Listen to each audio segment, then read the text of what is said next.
बिस्मिल्लाहिर्रहमानिर्रहीम। अच्छा जी, next class 3 जो थी उसके अंदर हमने एक और करेक्टिव फॉर्म है जिसको अब डिस्कस करना है, उसका नाम है फ्लैट। अब फ्लैट करेक्टिव फॉर्म कैसी होती है? सबसे पहले इसकी नेचर क्या है?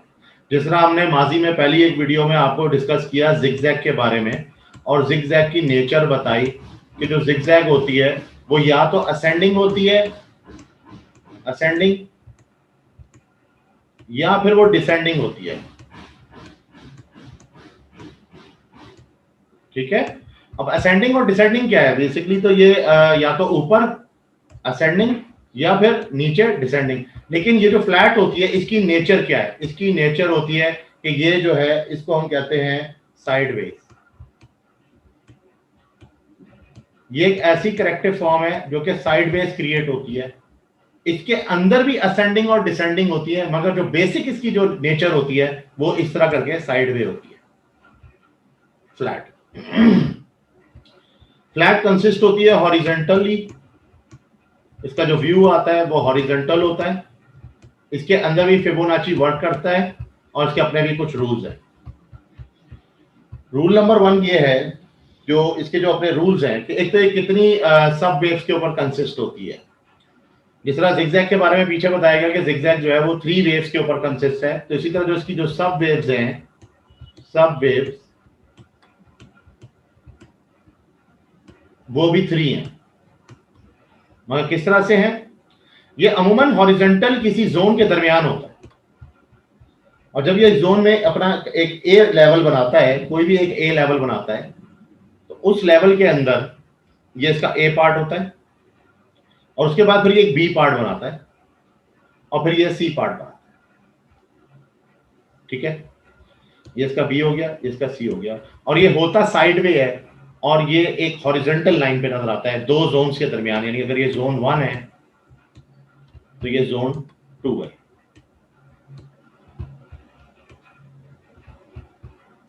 इस तरह से इसकी नेचर होती है और ये इस तरह से देखने में आता है। इसके अंदर जो वेव्स बनती हैं वो 3 ही बनती हैं। ये इसकी एक निशानी होती है, ये इसके रूल्स में है कि जो इसके रूल्स हैं जिनको हमें फॉलो करना चाहिए कि वो रूल नंबर 1 के जो ए होगी that will be consist of I, यानी कि उसके अंदर एक इंपल्सिव नहीं होगा, करेक्टिव होगी। तो करेक्टिव में क्या होती है? 3 वेव होती है।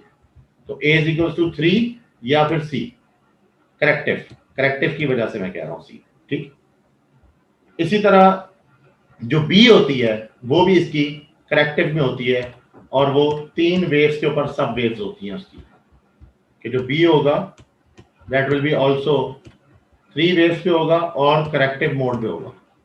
पर जो इसकी सी होती है वो इंपल्सिव होती है। ये एक फ्लैट करेक्शन की निशानी है। ठीक है, जो सी वेव होगी ये करेक्टिव 3 हो गई बी, और जो सी होगी वो होगी impulsive is equals to 5। Impulsive is equals to 5। ठीक है, सी और आई। मैं इसलिए इसका साथ साथ लिखता जा रहा हूं ताकि आप लोगों को समझने में आसानी रहे। ठीक है, अच्छा, अब करेक्टिव वेव जो है जब ये यूजुअली जो होती है ये इक्वल होती है। ठीक है, और इनकी जो फॉर्मेशन बनती है वो किस तरह की बनती है? अगर हम इसको इस तरह से डिवाइड कर दें, सब डिवाइड करके, तो ये क्या बनता है? सी सी आई, या फिर आप इसको कर दें कि 3 3 5। ठीक हो गया?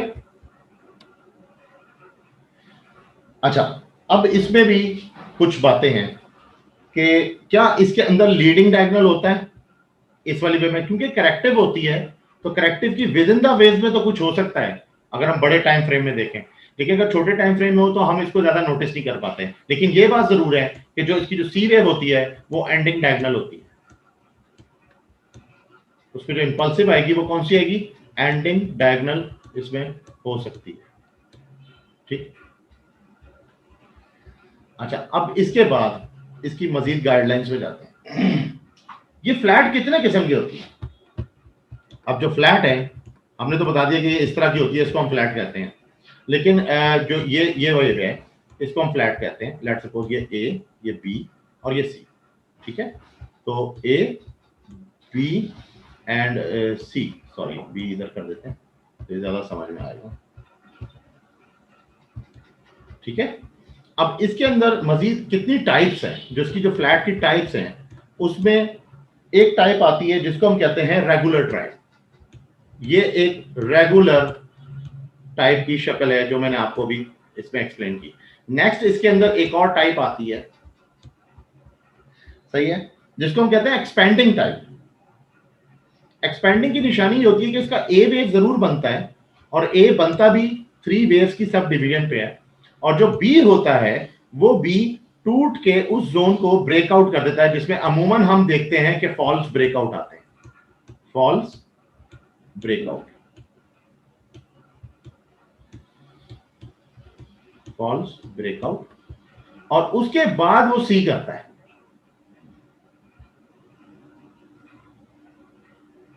और सी जो है अमूमन ए के जोन को तोड़ जाता है, और इधर भी हमें देखने में अमूमन फॉल्स ब्रेकआउट ही दिखने में मिलता है, और मार्केट उसके बाद फिर अपने रुख को बदल देती है, ठीक है। इसमें भी हमें फॉल्स ब्रेकआउट एक देखने को मिलता है। तो ये जो शक्ल होती है ये कौन सी होती है, ये एक्सपेंडिंग शक्ल होती है, जो इसकी सेकंड टाइप है फ्लैट की, एक्सपेंडिंग। इसमें एक्सपेंशन ज्यादा दिखती है, पर होती है करेक्शन है, और ए बी सी की सूरत में होती है, मगर रूल्स उसमें वही फॉलो हो रहे होते हैं। जस्ट उसका जो बी पार्ट होता है वो फिबोनाची में ओवरलैप कर जाता है 113% तक, ठीक है। और जो इसका एक्सटेंशन है, क्योंकि ये 100% पे यहां तक आता है, 100 के बाद 113% हो जाता है, और जब हम इसके मुताबिक इसको देखते हैं तो इसके मुताबिक इसको कितना जाना चाहिए, इसके मुताबिक तकरीबन 1.272 तक चला जाता है। तो ये इसकी कंडीशन आती है जो कि हम इसको फिबोनाची के हिसाब से जब देखते हैं। लेकिन पहले इसको समझना कि ये किस तरह की फ्लैट होती है, तो वो मैंने आपको डिस्क्राइब किया कि नंबर 1 कि फ्लैट रेगुलर जो होती है वो तो नॉर्मल ये होती है, जिसको हम पहचान सकते हैं कि ये फ्लैट है, और ये हॉरिजॉन्टल होती है, ये कभी भी असेंडिंग या डिसेंडिंग नहीं होती। हाँ, इनके अंदर असेंडिंग और डिसेंडिंग होते हैं, ऑर्डर्स इनके अंदर होते हैं, मगर जो इसकी जो सी होती है उसकी खासियत क्या है कि सी इंपल्सिव होती है, दैट विल बी CCI, यानी कि करेक्टिव, करेक्टिव और इंपल्सिव, यानी कि 3-3-5। आप इस तरह याद कर लें इसको। थर्ड जो इसकी ऑप्शन है, जो थर्ड जो इसकी पिक्चर है वो बिल्कुल इसके समझने में मुखालिफ है जिस तरह से है, लेकिन थोड़ा सा इसमें एक पार्ट का थोड़ा सा चेंज है। जो थर्ड पिक्चर है उसमें ए सेम टू सेम उसी तरह बनता है जैसे बना, ए बन गया, और जो बी होता है वो इसके अंदर इसको फॉल्स ब्रेकआउट भी करता है, एफ भी करेगा, यानी कि इस जोन को तोड़ेगा, 113% फिबोनाची पे भी आ जाएगा। और बी के बाद जब सी बनता है वो इंपल्सिव तो होता है, मगर उस इंपल्सिव की जो लेंथ होती है वो शॉर्ट होती है, और वो बी के 88.6 तक आती है, 88.6% फिबोनाची। इस फॉर्म को भी हम करेक्टिव फॉर्म ही कहेंगे, और इसको हम फ्लैट में बोलेंगे दैट इज रनिंग फ्लैट, क्योंकि ये ऐसी जगह पे सिचुएशन में आता है जहां पे अमूमन मार्केट नीचे की तरफ गिर रही होती है। जब मार्केट नीचे की तरफ गिर रही होती है वहां पे ये कंडीशन ऐसी आती है देखने में कि मार्केट जो है वो एक ए बनाती है, फिर उसके बाद फिर वो बी बनाती है ओवरलैप करके, और सी में वो वहीं से गिर जाती है, वो सी बना नहीं पाती। तो वो जो फॉर्मेशन होती है वो रनिंग फ्लैट की होती है, ठीक है, रनिंग फ्लैट। तो ये टोटल इसकी जो है सारी खसूसियात हैं जो मैंने आपको इसके बारे में सारा बताया।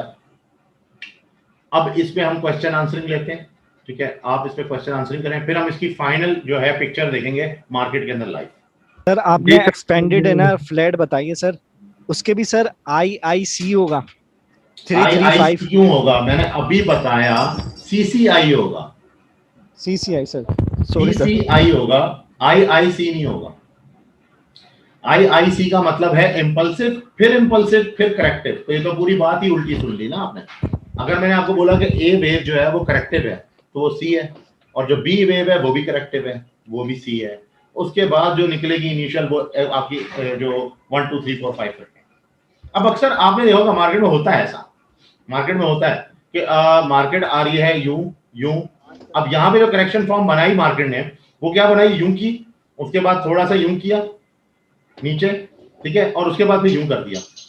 अब जब आप इस पोजीशन पे आ चुके होते तो आपने पहले गिनती की होती है 1 2 3 4 और 5। अब आप क्या एक्सपेक्ट कर रहे होते हैं इस एरिया में, आप एक्सपेक्ट कर रहे होते हैं इस एरिया में कि यार कुछ यूं होगा, सही है, या फिर कुछ यूं यूं यूं ऐसा कुछ होगा, मतलब यानी कि करेक्टिव फॉर्म आएगी और वो अब मुझे इस एरिया से इस एरिया पे ले जाएगी। मगर ऐसा होता नहीं मार्केट में, और वो उसको क्या करते हैं, हॉरिजॉन्टल चला देते हैं, जिसको बोलते हैं फ्लैट करेक्शन देते हैं, ठीक है। और अमूमन ये सी जब 5 वेवों में आ जाती है विद इन द वेव्स के अंदर, हम यहाँ पे झिलमिला जाते हैं और हमसे मार्केट स्लिप हो जाती है। उसकी वजह यही होती है कि हम सी के अंदर की वेव्स देख रहे होते हैं, इसको तो हमने नाप लिया होता है, इसको भी हमने नाप लिया होता है, मगर ब्रॉडर विजन में हमने ये नहीं देखा होता कि मार्केट जो है ऊपर से इंपल्स करके आई, करेक्टिव हो रही है, करेक्टिव के बाद इसने अभी मजीद भी नीचे जाना है, ये बात अंडरस्टूड होती है, और जो स्लिपिंग होती है वो इस वजह से हो जाती है। तो ये करेक्शन अमूमन हमें देखने में मिलती है, ठीक है। और फिर वहां से क्या होता है, यहाँ पे चूंकि इसकी वजह से, क्योंकि ये यहाँ पे इंपल्सिव फॉर्म बनाती है, आई बनाती है, जिसकी वजह से लोग इसके अंदर बाय लगा देते हैं, और जिसकी वजह से उसको फायदा होता है, वो फिर बाद में अपनी जो सेकंड इंपल्स होती है या थर्ड वाली, जैसे ये फर्स्ट थी तो थर्ड वाली जो है इंपल्स को जारी कर देता है। तो टोटल जो फॉर्मेशन बनती है वो कुछ यूं करके बनेगी, यानी कि उसकी जो शक्ल होगी वो किस तरह की होगी, एक मिनट सॉरी, जो उसकी जो टोटल जो शक्ल होगी वो किस तरह की होगी,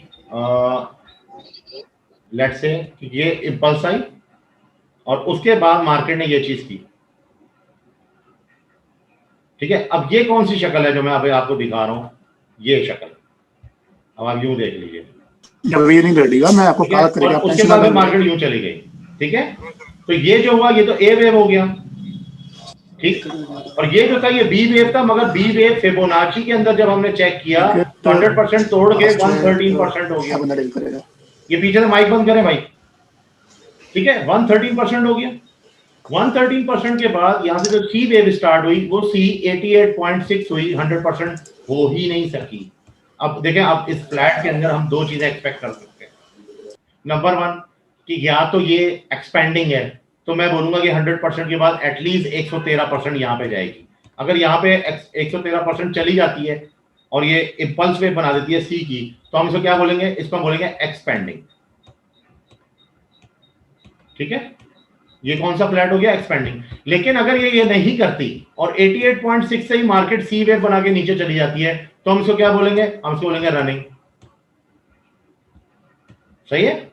और अगर ये दोनों बातें नहीं होती, ना 113% जाती है ना 88.6, मार्केट ए बनाती है, बी बनाती है और सी बनाती है, और विद इन द हॉरिजॉन्टल बनाती है, एक ऐसे फॉर्म में बना देती है कि मार्केट ए बना रही है, बी बना रही है, सी बना रही है, जिसको हम रेंजिंग कहते हैं, ठीक है। ये चीज कर लेती है तो इसको हम कहते हैं रेगुलर फ्लैट। यार पेन को क्या होगा, रेगुलर फ्लैट, ठीक है। अब समझ आई जनीक भाई? जी बिल्कुल सर। और कोई बात? सर रनिंग जो होगी थर्ड वेव, सर उसकी इनर वेव कितनी बनेंगी सर, 3? थर्ड की जो रनिंग वेव होगी, थर्ड की रनिंग वेव मैं नहीं समझा, थर्ड मींस क्या सर? 88 पॉइंट में जो टर्न हो जाएगी उसकी इनर वेव 3 ही बनेंगी या सर 5 बनेंगी? हाँ सही। अच्छा, क्वेश्चन ये कर रहे हैं कि रनिंग के अंदर, यानी कि जाहिर है जो रनिंग कंडीशन है वो ये वाली है, और रनिंग में ए पार्ट बन गया, बी जो था वो ओवरलैप हुआ या फॉल्स ब्रेकआउट देखने में आया, और होता वो तकरीबन 113% है। मगर इसके बाद जब दोबारा ऊपर गया तो 88.6 से ही टर्न हो गया, दैट इज रनिंग, ये रनिंग फ्लैट है। मगर तीनों सिचुएशन के अंदर आपको जो सी वेव मिलेगा, ये जो सी वेव होगा दैट विल बी इंपल्सिव। ये चीज आपने कभी नहीं भूलनी कि जो फ्लैट का जो बिहेवियर है, या जो उसकी फ्लैट की नेचर क्या है, तो नेचर क्या हुई, हॉरिजॉन्टल होता है, साइड वे होता है। अच्छा, दूसरा सवाल कि फ्लैट जो होता है उसका जो सी होता है वो सी क्या होता है, तो आपने उसको सब डिवीजन कर दी कि ये ए, ये बी, ये सी। अब इसकी सब डिवीजन करो तो इस वेव के अंदर जो हमें शुरू में मिलेगा करेक्टिव होगा, दूसरा करेक्टिव होगा और तीसरा इंपल्सिव होगा। यानी कि हम इसको क्या कह सकते हैं, हम इसको कह सकते हैं 3 3 5। ये हमेशा इंपल्सिव होगा, जो इसका जो सी पार्ट होगा, जिसका सी पार्ट होगा इंपल्सिव होगा, ये ए ये बी। जो कि अभी तक मुझसे जनीक ने सवाल नहीं किया, मैं उससे बड़ा मुतासिर होता हूं जब वो मुझसे सवाल करता है, क्योंकि वो बहुत ज्यादा डेप्थ में सोचता है इन चीजों को। ये अच्छी बात है, इसीलिए उसका रिजल्ट भी अच्छा होता है। तो वो बात क्या थी कि इन्होंने पूछा जैसे इंपल्सिव ही होगी सी, बिल्कुल इंपल्सिव भी होगी, और जनीक अगर उस सी को मैं थोड़ा सा बड़ा कर दूं, वो जो सी पार्ट अगर थोड़ा सा मैं बड़ा कर दूं, तो उसके सी के पार्ट के अंदर शुरू में लीडिंग डायगोनल होगा, ठीक है, फिर एक करेक्टिव फेज आएगा, फिर उसके बाद एक और कोई फेज लगा लें आप। इंपल्सिव की 3 शक्लें होती हैं, सही है, हो सकता है उसके बाद वो सिंपल दे दे, लेकिन जब वो आखिर में आता है तो उसमें एंडिंग डायगोनल भी होगा, ठीक है। तो ये एक ऐसी बात थी जो रह गई हुई थी, जिसको कंप्लीट करना जरूरी था कि फ्लैट के अंदर जो लास्ट वेव होती है, जिसको हम सी के करेक्टिव फॉर्म में जो सी लास्ट सब वेव कहते हैं, उस सब वेव के अंदर जो उसके अंदर का जो फिफ्थ पार्ट होगा, वो फिफ्थ पार्ट एंडिंग डायगोनल पे भी आ सकता है। क्योंकि जब बात इंपल्सिव की हो तो इंपल्सिव की क्यों नहीं उस शक्लों में आएगी। इंपल्सिव का काम इंपल्सिव ने करना है, जिस जगह पे इंपल्सिव आ चुकी है उस जगह पे अब उसके बाद 3 चॉइस हैं किस तरह की इंपल्सिव फेंकनी है। आया उसने लीडिंग डायगोनल फेंकना है, उससे एंडिंग डायगोनल फेंकना है, या फिर मार्केट को सिंपल इंपल्स के अंदर निकालना है, ठीक। इसी तरह इसी सी के अंदर, उसी सी में रहते हुए, लेट्स सपोज हम ये जो सी चल रहा है, ये सी इस वक्त मार्केट के अंदर एक हॉरिजॉन्टल करेक्शन के अंदर है, ठीक है। ये इसका बी पार्ट था जो कि 3 पे है कंसिस्ट हुआ हुआ, और ये इसका ए पार्ट है जो कि 3 पे कंसिस्टेड है। ये सब वेव इसकी 3 है, इसकी भी 3 है, ये ए है, ये बी है। हम बात इसके ऊपर कर रहे हैं। ये हो सकता है इसके अंदर जो करेक्शन फॉर्म आ जाए, सही है, जो ये वाली जो करेक्शन फॉर्म है ये जिगजैग हो सकती है, और इसके अंदर जो करेक्शन फॉर्म है वो फ्लैट में एक्सपेंडिंग फ्लैट हो सकती है। यानी कि ऊपर ए गई, बी नीचे से तोड़ा, सही है, और तोड़ने के बाद सी को भी तोड़ दिया, ये भी हो सकती है, ये भी हो सकती है। तो ये सब चीजों की आपने पॉसिबिलिटीज अपने दिमाग में रखनी है। जैसे जैसे मार्केट अपना बिहेवियर दिखाती जाती है फिबोनाची लेवल्स पे, वैसे वैसे आपको आगे की प्रोबेबिलिटी का पता लग जाता रहता है कि अब किस तरफ जाने लगे हैं, क्या हो सकता है, और ये क्या बिहेव कर रही है। लेट्स सपोज कि मैं एंडिंग डायगोनल देख रहा हूं और मैं यहां पे ये फील कर रहा हूं एंडिंग डायगोनल पे कि न्यूज आने वाली है, और न्यूज डॉलर के हक में भरपूर तरीके से कल की तरह नॉन फार्म पेरोल, मगर हुआ कुछ भी नहीं। क्यों? आप जब एंडिंग पे हो तो आप कैसे करोगे, क्या करोगे आप किस तरह से रूल मेथड को तोड़ सकते हो कि आप उसको तोड़ के एकदम नीचे गिर जाओगे? हो ही नहीं सकता। इसीलिए मार्केट ने कुछ भी नहीं किया, मार्केट ने जस्ट एक कैंडल थोड़ा सा इस तरह का बना दिया, ये हुआ टोटल लॉस। उसके बाद उसने आराम से मार्केट को नीचे उतारने की कोशिश की, फिर थोड़ा ऊपर चढ़ाया, फिर नीचे उतारने की कोशिश की। तो अभी वो जो कुछ भी कर रहा है वो एक साइड वे पोजीशन पे कर रहा है, ठीक है। तो मैंने आपको ये बताया कि देखिए अब चैनल के अंदर क्या आप कौन सी चैनल इस्तेमाल करेंगे फ्लैट के लिए? हॉरिजॉन्टल, हॉरिजॉन्टल, ठीक है जी। यहां पे आके ये टॉपिक अब खत्म होता है, सही है। इस टॉपिक को हम यहां खत्म कर रहे हैं। नेक्स्ट जो क्लास होगी इंशाल्लाह उसके अंदर फिर हम एक और करेक्टिव फॉर्म को ले आएंगे, फिर हम उसको डिस्कस करेंगे। और जब ये सारी क्लासेस हो जाएंगी, और ये पूरी की पूरी 8 क्लासेस के अंदर, या सॉरी 9 क्लासेस होंगी टोटल, ये इन 9 क्लासों के अंदर आपको समझने के कंप्लीट इलियड वेव थ्योरी का पूरा माइक्रोस्कोप हर चीज निकल आ जाएगी कि अब आपने किस तरह करना है। फिर हम इसके ऊपर थोड़ी सी स्ट्रेटेजी बेस्ड जो है 1-2 वीडियो बनाएंगे, जिसमें हम दिखाएंगे कि हम किस तरह से प्रोबेबिलिटीज अपनी हाई करते हैं, और कहां हमें लगता है कि नहीं यहाँ लेस प्रोबेबिलिटी है। जो हम सोच रहे हैं अकॉर्डिंग टू फंडामेंटल, पीछे जो हमें न्यूज़ेस आ रही हैं, आया वो इस जगह पे रिएक्ट भी कर सकती है या नहीं कर सकती। तो वो फिर वो वाले पार्ट्स जो है वो अलग वीडियोस होंगे।